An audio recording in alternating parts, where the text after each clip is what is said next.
కృష్ణా జిల్లాలో ఒక దళిత హోంగార్డు ఎదుర్కొంటున్న వేధింపుల ఉదంతం కలకలం సృష్టిస్తోంది. తన తోటి సిబ్బంది ఒక మీడియా ప్రతినిధి నుంచి తీవ్ర వేధింపులు ఎదుర్కొంటున్నారని ఆవేదన వ్యక్తం చేస్తూ హోంగార్డు నరేష్ జిల్లా ఎస్పీకి నేరుగా సెల్ఫీ వీడియోను పంపించారు.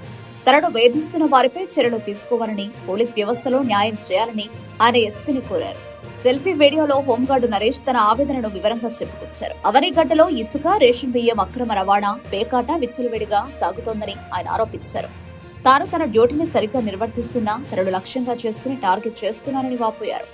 నా డ్యూటీ నేను చేయడం తప్ప, నేను దళితుడిగా పుట్టడమే తప్ప, అవనిగడ్డలో పనిచేయాలంటే నాయుడుగానే పుట్టాలా అంటూ హోంగార్డు నరేష్ తీవ్ర ఆవేదన వ్యక్తం చేశారు. నరేష్ ను వేధిస్తున్న వారిలో తోటి హోంగార్డులు దుర్గారావు, జరుగు శ్రీనుతో పాటు ఓ మీడియా ప్రతినిధి ఉన్నారని ఆయన ఫిర్యాదు చేశారు. ముఖ్యంగా హోంగార్డు దుర్గారావుపై కీలక ఆరోపణలు చేశారు. పేకాట ఆడేవారిని తాను పట్టుకున్నప్పటికీ దుర్గారావు వారిని ఎమ్మెల్యే మనుషులను విడిచిపెట్టేస్తున్నారని నరేష్ తెలిపారు.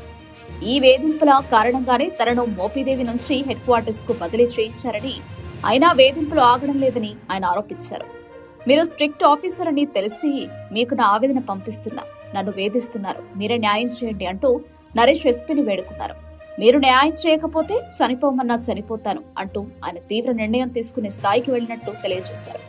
చివరగా అవనిగడ్డ డివిజన్ లో పోలీస్ వ్యవస్థను చక్కదిద్దాలని, తమ డ్యూటీని తాము ప్రశాంతంగా చేసుకునివ్వడం లేదని నరేష్ ఎస్పీకి విజ్ఞప్తి చేశారు. ఈ సెల్ఫీ వీడియో ఇప్పుడు కృష్ణా జిల్లా పోలీస్ వర్గాల్లో చర్చనీయాంశంగా మారింది. జిల్లా ఎస్పీ ఫిర్యాదుపై ఏ విధంగా స్పందిస్తారు, హోంగార్డు నరేష్ కు న్యాయం జరుగుతుందా లేదా అనేది చూడాలి.